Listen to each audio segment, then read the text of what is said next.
باقر نکلا ہے مصدر ہے بقرہ، کھولنا، اور یہ لقب رسول اللہ صلی اللہ علیہ وآلہ وسلم نے دیا تھا اپنے پانچویں خلیفہ حضرت امام محمد کو، یعنی پانچویں خلیفہ جو حضرت امام محمد ابن علی کو کیا لقب دیا تھا؟ باقر۔ کیوں دیا تھا؟ کیونکہ آپ نے خبر دی تھی یبقر العلم بقرہ، کہ یہ علم کو کھول کھول کے بیان کرے گا۔ اب یہ ذہن میں رہے کہ بعض دفعہ بعض القاب کی وجہ سے اسے ہم بار بار ڈسکس کرتے ہیں کہ کسی دوسرے ائمہ کی توہین نہ ہو جائے، تو یہاں پر یہ ہے کہ ہر امام کے زمانے کے الگ الگ حالات ہیں۔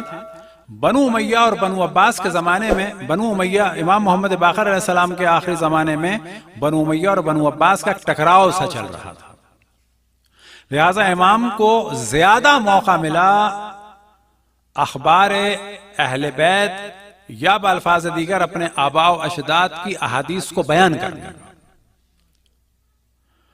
پھر کیونکہ بنو عباس کا زمانہ آیا اور زیادہ بنو عباس کو سپورٹ چاہیے تھی اور اپنے آپ کو بدنامی سے بچانا تھا، اور امام جعفر صادق علیہ السلام کے لیے بھی راہیں کھلی، لیکن یہ ذہن میں رہے کہ جیسے ہی بنو عباس پاور میں آئے تو امام جعفر صادق علیہ السلام کا ملنا ملانا بھی کم ہو گیا تھا، شاگردوں کی تعداد بھی کم ہو گئی تھی، حتیٰ امام کو بعض دفعہ جلا وطن بھی کیا گیا حیرہ کی طرف، کوفے کی طرف، اور ملنے ملانے پر بھی پابندی تھی۔ پس ان دونوں ائمہ علیہ السلام کو زیادہ موقع ملا۔ کیوں زیادہ موقع ملا؟ حالات اور واقعات کی وجہ سے۔ اب جب حالات اور واقعات کا ذکر ہوا تو ہماری کوشش ہوتی ہے بعض دفعہ بعض اصحاب کا بھی ذکر کیا جائے، کیونکہ ہم تک جو دین پہنچا ہے ائمہ کے بعد ان کے ذریعے سے پہنچا ہے، اور وہ بعض بہت ہی باکمال افراد تھے۔ اور امام محمد باقر علیہ السلام کے شاگردوں میں سے ایک تھے جناب حضرت جابر بن یزید جعفی، صلوات پڑھیں پر محمد و آل محمد۔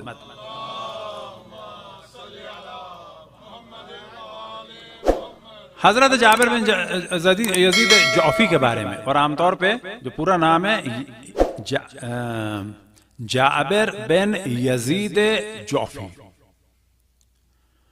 عام طور پہ کہا جاتا ہے جابر جعفی۔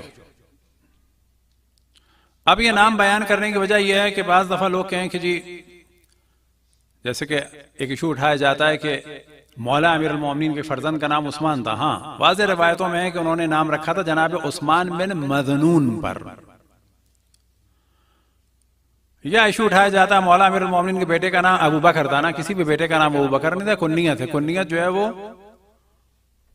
کوئی اور بھی دے سکتا ہے، لیکن جو اصل موضوع ہے نام اس زمانے میں کچھ عرصے تک چلتے رہے۔ مثال کے طور پر ہمارے معاشرے میں جو محمد علی ہے، کیا وہ ایکٹر پہ سب لوگ رکھتے ہیں یا قلعے پہ رکھتے ہیں؟ کس پہ رکھتے ہیں؟ محمد علی تو کسی کا بھی ہمارے بزرگوں میں سے نام نہیں تھا نا، کسی امام کا نام تھا محمد علی، محمد الگ تھا، علی الگ تھے۔ یہ محمد علی ملا کے بالآخر جو ہمارے یہاں نام ہے ہم کس سے لیتے ہیں؟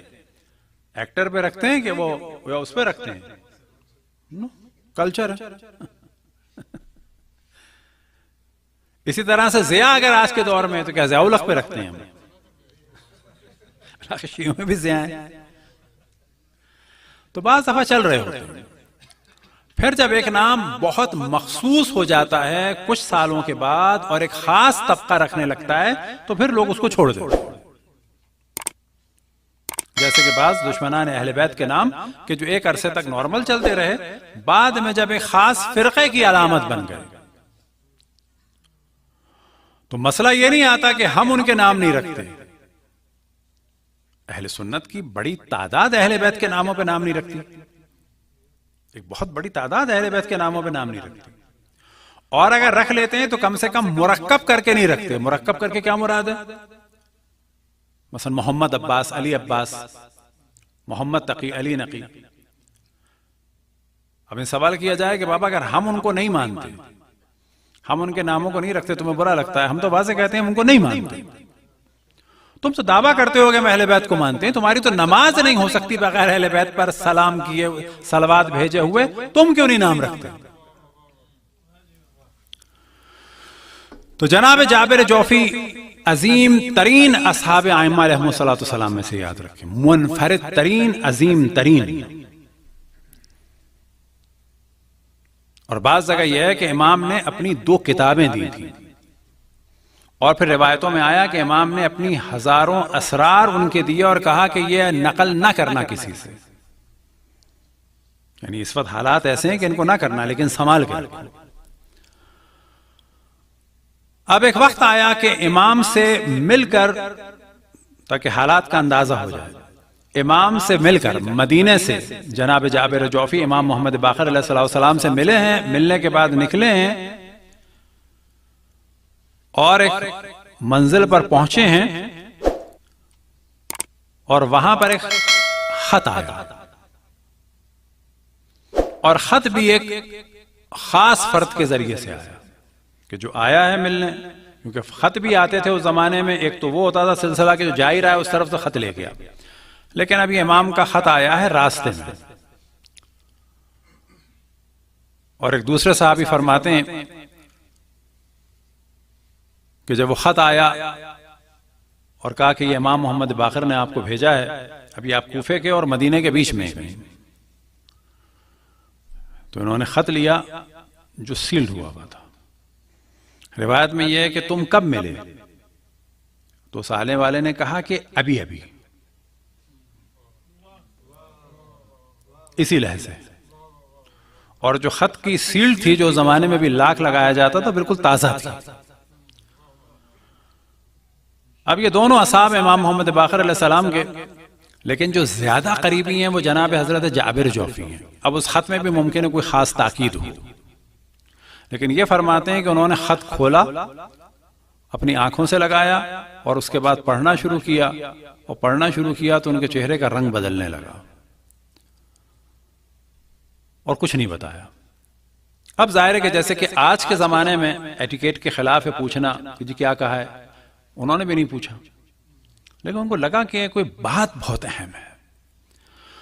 اور بعد میں وہ یہ نقل کرتے ہیں کہ راستے بھر پھر ان کا وہ والا مزاج نہیں تھا، خاموش سے تھے.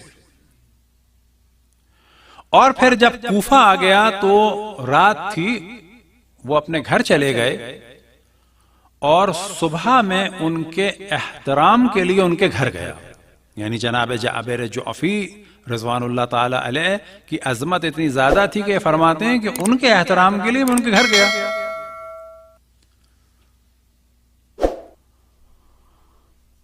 اور جب میں نے دیکھا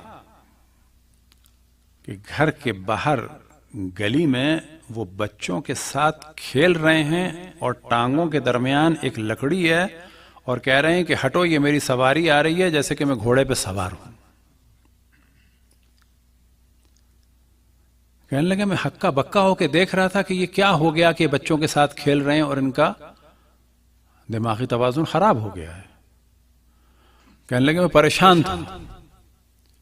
میں آگے بڑھا، اب بالکل جیسے چہرے سے چہرہ ملتا ہے، آنکھوں سے آنکھیں ملتی ہیں. میں نے انہیں دیکھا، انہوں نے مجھے دیکھا ایک لحظے کے لیے، اور اس دیکھنے سے اندازہ ہو گیا، یہ ہم کو دیکھنے سے اندازہ ہو جاتا ہے کہ اس کو تو وہ پہچان گیا ہے.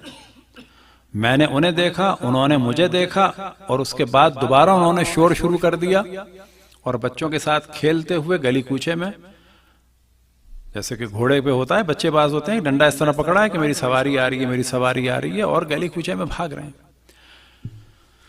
اتنا شدید امتحان شاید ہی کسی نے دیا ہو. شہید ہونا آسان ہے، جلا وطن ہونا آسان ہے.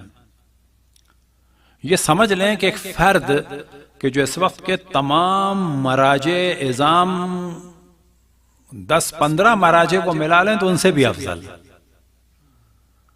اور وہ اپنی جان بچانے کے لیے، تو بعد میں یہ چیز کلیئر ہوئی کہ امام کا حکم آیا تھا کہ کوفے جاتے ہی دیوانگی کو اپنے اوپر طاری کر لینا.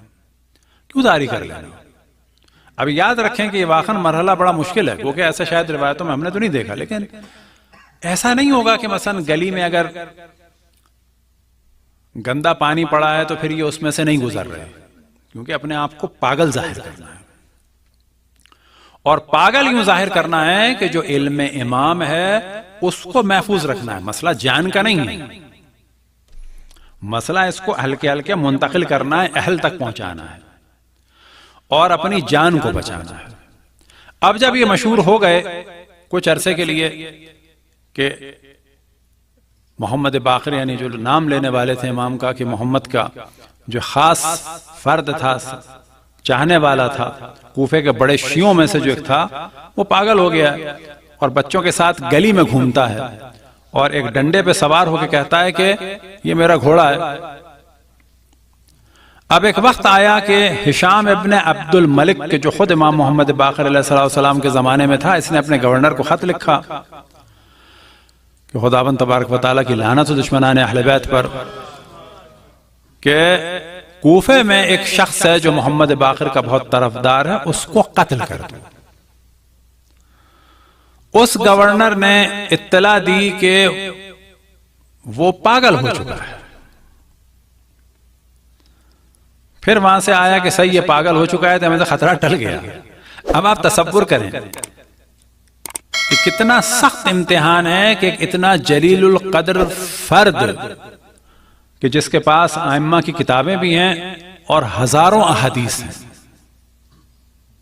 اور بعض ایسے اسرار ہیں کہ جن کے بارے میں امام نے ان سے فرمایا تھا کہ اس کو نقل نہ کرنا، کہیں تم پہ میری لعنت ہوگی اور میرے آباء و اجداد کی لعنت ہوگی۔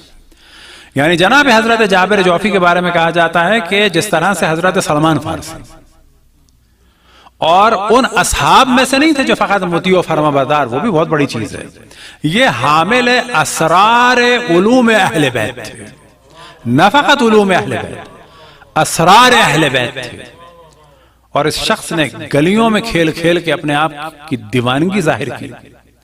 ہمارے معاشرے میں عام طور پر ذکر ہوتا ہے جناب بہلول کا، اس وقت ان کا ذکر نہیں کریں گے، لیکن ان سے پہلے کا جو مرحلہ تھا وہ حضرت جابر جوفی رضوان اللہ تعالی علیہ کا تھا۔ اور امام موسیٰ کاظم علیہ السلام کے زمانے میں نوبت آئی تھی کہ یہی کام انجام دیا تھا جناب حضرت بہلول نے۔ خداوند تبارک و تعالی تمام ملائکہ، تمام انبیاء، تمام اوصیاء، تمام مومنین جن و انس کی لعنت ہو دشمنان محمد و آل محمد پر۔ خداوند تبارک و تعالی تمام ملائکہ، تمام انبیاء، تمام اوصیاء، تمام مومنین جن و انس کا درود و سلام ہو محمد و آل محمد پر اور ان کے چاہنے والوں اور خصوصاً اصحاب جلیل القدر ائمہ اہل البیت علیہم الصلوۃ والسلام پر محمد و آل محمد صلی اللہ علیہ وسلم۔